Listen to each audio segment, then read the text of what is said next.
Chaque parent désire que ses enfants soient bénis. Pourtant, presque aucun parent ne souhaite qu'ils deviennent redoutables ou dangereux, au sens spirituel. Et c'est là que réside la racine du problème. On vous a inculqué que l'éducation réussie se définit par le fait de les garder en sécurité, près de vous, protégés sous vos prières comme sous un parapluie spirituel infaillible. Mais voici ce que personne ne vous dit, ce secret inconfortable, cette même bénédiction qui les enveloppe durant l'enfance les étouffera à l'âge adulte si vous ne la relâchez jamais. Elle deviendra une cage dorée au lieu d'être une armure. Jacob a béni Éphraïm et Manassé dans leur jeunesse, leur murmurant la paix, l'identité et le sentiment d'appartenance. C'était une bénédiction de tendresse, une assurance de leur place au sein de l'Alliance. Mais l'histoire subit un revirement dramatique. Arrivé à Genèse 49, Jacob n'est plus dans le murmure du réconfort. Il rugit la destinée. Judas, tu es un lion. Joseph, tu es un rameau fertile.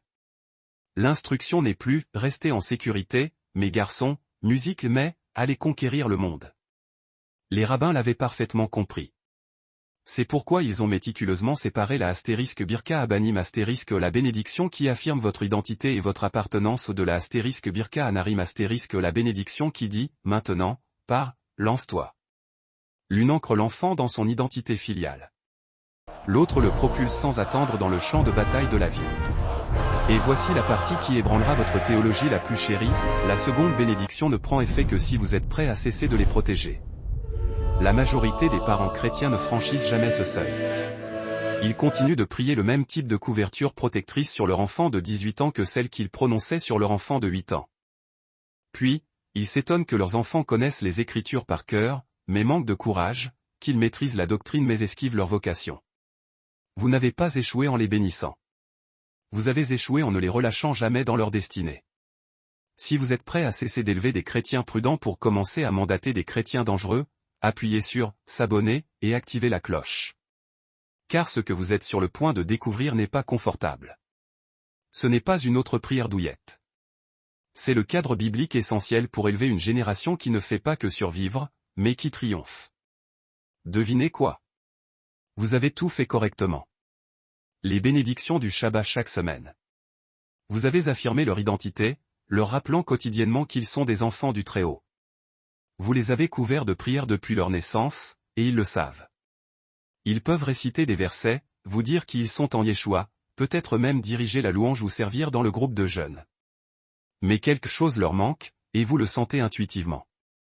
Ils sont hésitants, paralysés par l'abondance des options, ils ont 22 ans et demandent encore votre permission pour des décisions qu'ils devraient prendre seuls. Ou pire, ils s'éloignent. Pas exactement de la foi. Juste du feu sacré. Ils croient, mais ils ne brûlent pas.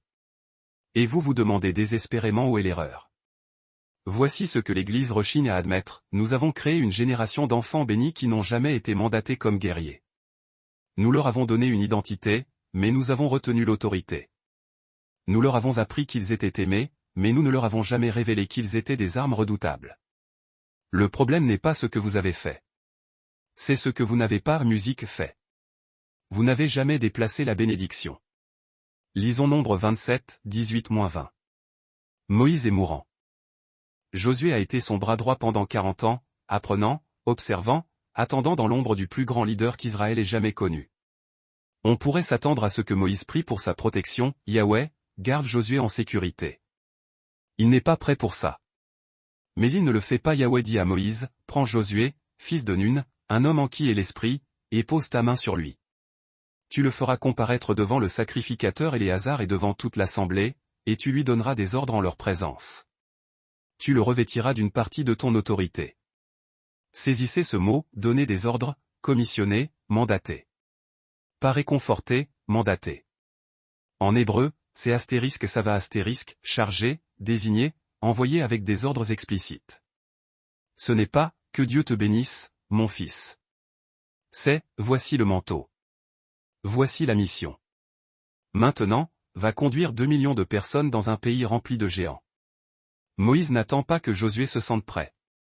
Il ne le protège pas de la responsabilité. Il l'y jette, publiquement, irrévocablement. Parce qu'il y a un moment précis où la bénédiction doit obligatoirement passer de l'enveloppe protectrice au mandat d'action. Si vous manquez ce moment, il y a de fortes chances que vous ne le récupériez jamais.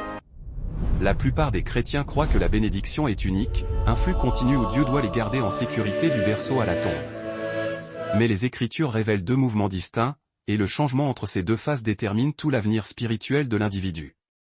Revenons à Genèse 48. Jacob, sur son lit de mort, pose les mains sur Éphraïm et Manassé. Cette bénédiction, la Birka Abanim est douce, maternelle, protectrice, le Dieu devant qui ont marché mes pères. Le Dieu qui m'a fait paître depuis que j'existe. L'ange qui m'a délivré de tout mal, qu'il bénisse ses garçons. Remarquez le point central, la rédemption, l'action de berger, la protection contre le mal. Jacob est en train d'établir leur identité en tant qu'enfant de l'Alliance. C'est le socle. C'est absolument nécessaire. Mais observez maintenant le contraste saisissant un chapitre plus tard. Genèse 49. Jacob rassemble ses 12 fils, non plus des garçons, mais des hommes, des leaders, des chefs de tribu. Et la bénédiction change radicalement de tonalité. À Judas, verset 9, Judas est un jeune lion. Tu es monté, mon fils, après la proie. Il se courbe, il se couche comme un lion, comme une lionne, qui oserait le réveiller. Ce n'est pas une berceuse. C'est un cri de guerre qui annonce l'hégémonie. À Joseph, versets 22 à 24, Joseph est le rameau fertile. Un rameau fertile près d'une source, ses branches courent sur la muraille. Les archers l'ont amèrement attaqué, ils lui ont tiré dessus et l'ont harcelé avec acharnement. Pourtant, son arc est resté ferme, et ses bras sont devenus agiles par les mains du puissant de Jacob. Jacob ne prie pas contre les attaques futures. Il reconnaît qu'elles vont arriver et déclare que Joseph les traversera debout. Ce n'est pas de la protection. C'est de la préparation. Voici ce que vous devez saisir, Jacob ne répète pas la bénédiction de l'enfance. Il l'a fait passer au niveau supérieur. La Abanim leur a donné l'identité. La Katanarim leur donne l'assignation. Et le mot Narim est crucial. Il ne signifie pas simplement jeunesse, mais il implique la vigueur, la maturité en action, l'état de préparation au combat. David fut appelé un Nar lorsqu'il affronta Goliath. Jeune, certes, mais activé, rendu dangereux. Sautons au Nouveau Testament. Même schéma. Pendant 3 ans, Yeshua a béni les disciples par sa présence, sa proximité, sa protection constante. Il les a enseignés, corrigés, et tenus près de lui. C'était leur saison de Birka Abanim l'apprentissage de leur identité en tant que fils du royaume. C'était la fondation, la phase nécessaire. Mais regardez ce qui se passe. Jean 20, 21-22. Après la résurrection, tout bascule. Jésus leur dit à nouveau, « La paix soit avec vous. Comme le Père m'a envoyé, moi aussi je vous envoie. » Et après avoir dit cela, musique, il souffla sur eux et leur dit, « Recevez le Saint-Esprit. » Il utilise le même verbe que le Père a utilisé pour l'envoyer, apostello envoyé avec autorité et un objectif précis. Yeshua ne leur demande plus de rester proches. Il les propulse vers l'extérieur. Et voici la partie la plus déroutante, il le fait avant qu'ils ne soient prêts. Pierre est toujours impulsif. Thomas vient de douter. Ils sont imparfaits, incertains. Mais Yeshua les mandate quand même. Pourquoi ? Parce que la seconde bénédiction n'attend pas la perfection. Elle la crée. Un dernier exemple, 2 Timothée 1, 6-7. Paul écrit à Timothée, qui est jeune et apparemment timide. L'église d'Éphèse lui donne du fil à retordre. Il est effrayé, submergé. Et Paul ne le cajole pas, c'est pourquoi je te rappelle de raviver la flamme du don de Dieu qui est en toi par l'imposition de mes mains.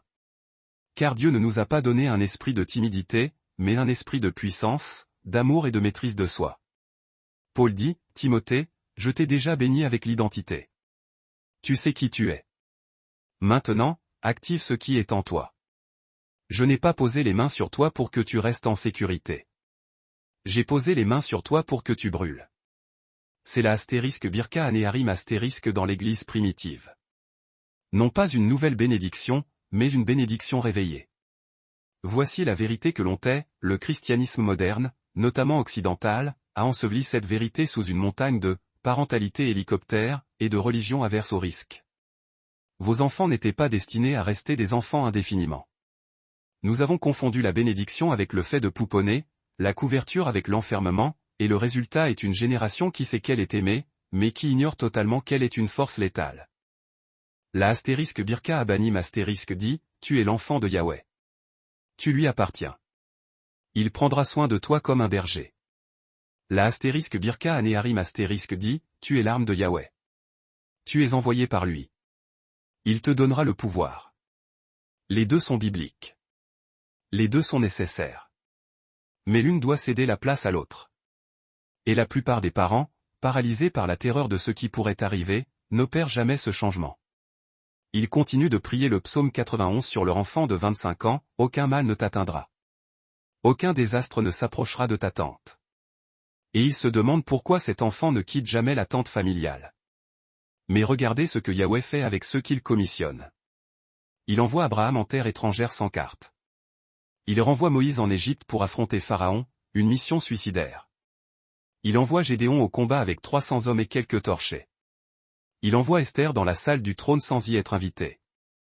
Il envoie Jérémie prophétiser à une nation qui veut sa mort. Les protège-t-il? Parfois. Leur garantit-il la sécurité? Jamais. Ce qu'il fait, c'est les investir d'un but, d'une autorité, d'une mission qui est bien plus grande que leur peur. C'est ce que fait la bénédiction de la jeunesse. Elle ne promet pas à votre enfant une vie sans douleur. Elle lui promet une vie pleine de sens et de dessein. Et vous ne pouvez pas avoir les deux simultanément. Le mot hébreu astérisque shalak astérisque signifie envoyer au loin, lâcher, relâcher.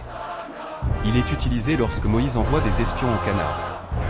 Lorsque Yahweh envoie des prophètes en Israël. Lorsque Yeshua envoie les 72 devant lui. Ce n'est pas un rejet, c'est une libération.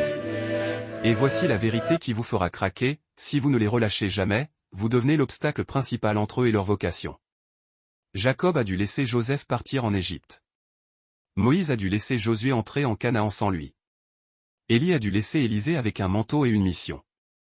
Paul a dû envoyer Timothée seul à Éphèse. Non pas parce qu'il s'en moquait, mais parce que le mandat requiert une distance sacrée. Vous ne pouvez pas activer la destinée de quelqu'un tout en lui tenant la main. Alors, comment passer de la couverture à la mission sans donner l'impression de les abandonner? Par 3 mouvements fondamentaux, pas de simples étapes. Ce sont des mouvements parce qu'il ne s'agit pas d'une formule, mais d'une posture de cœur. Mouvement 1, identifiez le seuil et le marquez publiquement. Arrêtez de bénir votre enfant de 17 ans comme s'il en avait 7. Soyez attentifs aux signes, une faim spirituelle profonde, des décisions importantes à prendre, un accroissement des responsabilités, une aptitude naissante à diriger. Quand vous le voyez, marquez l'instant. Ne le laissez pas passer dans le silence et l'ordinaire. Rassemblez votre famille, votre communauté d'église si cela est approprié. Posez les mains sur eux et déclarez à voix haute, ceci est différent. Tu n'es plus un enfant au même titre. Nous changeons la façon dont nous prions pour toi. Pourquoi cela doit-il être public? Parce que le mandat exige des témoins. Lorsque Moïse a mandaté Josué, il l'a fait devant toute l'assemblée. Pourquoi? Pour que chacun sache que l'autorité avait été transférée. Pour que Josué ne puisse pas faire marche arrière. Pour que le peuple ne puisse pas remettre en question cette transition. Votre jeune a besoin de la même chose. Il a besoin de vous entendre déclarer devant les autres, tu es relâché. Tu es envoyé. Nous ne te retenons plus. Mouvement 2, par les vocations, pas seulement couverture. C'est là que la plupart des parents échouent. Ils essaient de mandater mais ne parviennent pas à se défaire du langage protecteur. Cessez de prier, Yahweh, garde-le à l'abri du mal. Commencez à prier, Yahweh, Dieu d'Israël, envoie-le dans la mission que tu as préparée pour lui. Rends-le audacieux là où il a été timide. Donne-lui des yeux pour voir ton mouvement et le courage de courir vers lui, même si cela doit lui coûter cher. Utilisez les Écritures, mais utilisez les passages de mise en service, pas le psaume 91. Essayez Jérémie 1, 7-8, ne dis pas, je suis trop jeune. Car partout où je t'enverrai, tu iras, et tout ce que je te commanderai, tu le diras. N'aie pas peur d'eux, car je suis avec toi pour te délivrer. Nommez les dons que vous voyez en eux, le leadership, le discernement, la touche prophétique, la miséricorde. Quoi que Yahweh ait placé en eux, appelez-le clairement, spécifiquement. Dites, je vois Yahweh agiter ceci en toi. Ne le cache pas. Ne te rétracte pas, avance avec détermination. Et voici la partie la plus difficile, lorsque vous priez, relâchez tout contrôle sur le résultat. Ne priez pas pour la destinée que vous souhaitez pour eux. Priez pour la destinée que Yahweh a prévue pour eux, même si elle vous terrifie. Mouvement 3, prenez du recul et laissez-les trébucher. C'est là que le mandat devient une réalité tangible, car il n'est réel que lorsque vous arrêtez de les sauver. Moïse n'a pas suivi Josué en Canaan. Élie n'est pas resté avec Élisée. Paul n'a pas plané au-dessus de Timothée à Éphèse. Ils ont béni, relâché, et fait confiance à Yahweh pour achever ce qu'il avait commencé. Votre travail n'est pas de garantir leur succès. C'est de confirmer leur vocation et de vous écarter pour que Yahweh puisse les forger. Quand ils commettent des erreurs, et ils en commettront. Ne foncez pas en disant « je te l'avais dit » ou en vous précipitant pour arranger les choses. Laissez-les apprendre. Laissez-les lutter avec Yahweh comme Jacob l'a fait. Laissez-les affronter les géants comme David l'a fait. Laissez-les être mis à terre pour qu'ils apprennent à se relever par la foi. Car les guerriers mandatés ne sont pas fabriqués dans la sécurité. Ils sont forgés dans le feu de l'épreuve. Écoutez-moi attentivement. Vous n'aidez pas vos enfants en les gardant près de vous, vous aidez l'ennemi à les maintenir neutralisés et inefficaces. La prochaine génération n'a pas besoin d'une autre prière demandant à Yahweh de la maintenir dans le confort. Elle a besoin d'une mise en service qui leur rappelle qu'ils ont été forgés pour le combat. Non pas contre la chair et le sang, mais contre les principautés, contre les autorités, contre les puissances cosmiques de ces ténèbres présentes. Vous voulez les voir marcher dans la puissance? Cessez de les protéger de leur vocation, maintenant. Tapez « Envoie » dans les commentaires. Déclarez-le sur vos enfants, vos étudiants, les jeunes que Yahweh a placés dans votre vie. Créons une vague de parents et de mentors qui refusent d'élever des chrétiens prudents. Si cela vous a secoué, cliquez sur « J'aime », partagez avec un parent qui a peur de lâcher prise. Abonnez-vous et activez cette cloche, car la prochaine fois, nous irons encore plus loin dans ce que signifie marcher dans l'autorité spirituelle. Et voici une chose essentielle, si vous voulez comprendre le caractère et les noms de Yahweh, afin que vos bénédictions ne soient pas simplement émotionnelles, mais enracinées dans qui il est réellement, j'ai créé une ressource gratuite, les 7 noms cachés de Dieu. Elle transformera votre façon de prier, de bénir et de relâcher vos enfants. Téléchargez-la dans la description ou consultez notre dernière publication communautaire. Ne passez pas à côté. L'ennemi veut vous effrayer. Il veut que vous soyez si obsédés par la protection de vos enfants que vous ne les libériez jamais dans leur appel. Mais Yahweh, le Dieu d'Israël, n'élève pas de lâches. Il élève des conquérants. Vous les avez bénis avec l'identité par la astérisque Birka Abanim astérisque. Ils savent qui ils sont. Maintenant, commissionnez-les avec un but par la astérisque Birka Anéharim astérisque. Relâchez-les dans ce que Yahweh a préparé. Est-ce que ce sera effrayant? Oui. Vont-ils trébucher? Probablement. Certains d'entre eux seront-ils blessés? Peut-être. Mais voici ce que vous devez intégrer, ils sont déjà à lui. Et il est infiniment meilleur pour les protéger dans sa volonté que vous ne l'êtes pour les protéger dans la vôtre. Arrêtez de prier pour la sécurité. Commencez à prier pour la destinée. Et souvenez-vous, Yeshua, notre Sauveur Jésus, n'a pas mandaté les 12 parce qu'ils étaient prêts. Il les a mandatés pour qu'ils le deviennent. Votre obéissance à faire de même pourrait libérer une génération que l'ennemi n'aura jamais vue arriver. Shalom.